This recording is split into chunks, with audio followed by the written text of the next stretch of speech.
پاکستانی سیاستدانوں کی مالی کرپشن کے قصوں سے تو پوری دنیا واقف ہے، مگر خوش شکل چہروں کے پیچھے ایسے جنسی درندے اور حوث کے پجاری چھپے ہیں کہ جن کی بدکاریوں پر شیطان بھی پناہ مانگے۔ کورس کیا انٹر کورس کے علاوہ خوش ہو گئے نا ہم لوگ، ٹھیک ہے، خوش کھڑا ہو گیا۔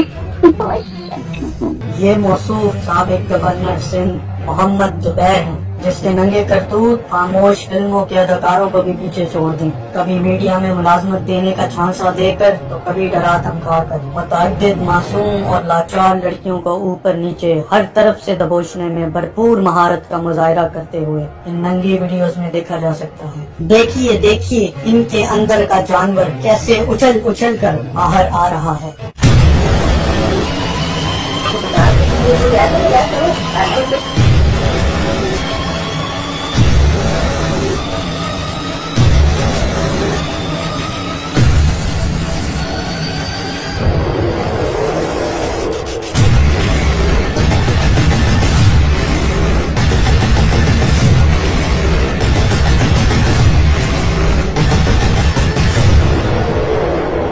سابق گورنر محمد زبیر نے ایک قبائلی ساتھی سے لاکھوں روپے ہڑپ کرنے کے بعد ایجنسیز کے ذریعے اسے اٹھوایا اور تشدد کا نشانہ بنوایا۔ محمد زبیر سره میں 2015 کې ملګرتیا وشوه او ما ورسره ډېره پیسه ولګوله.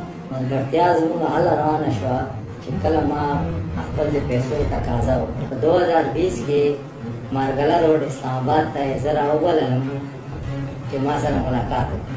ماښام ټایم کې دی راغی خپل ګاډو کې او ورسره ایجنسیانو والا ونو دې ځایونو باندې جب کړم. دې ذلیل او ظالم انسان ما باندې ډېر ظلم وکړو.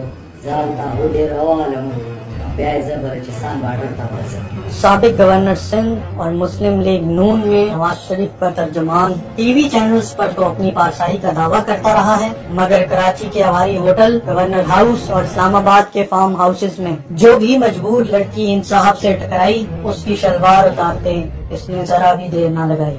سابق گورنر نے اپنی حیثیت اور عہدے کا ناجائز فائدہ اٹھاتے ہوئے مہوش، لائبہ، سیما، سدرا اور غزل سمیت 10 سے زائد لڑکیوں کو نوکری کا جھانسا دے کر اپنی جانب شہری کے ساتھ مل کر حوث کا نشانہ بنا۔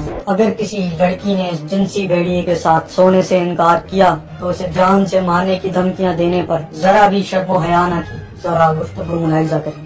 میری ملاقات محمد زبیر سے ہوئی، انہوں نے مجھ سے وعدہ کیا کہ وہ مجھے کسی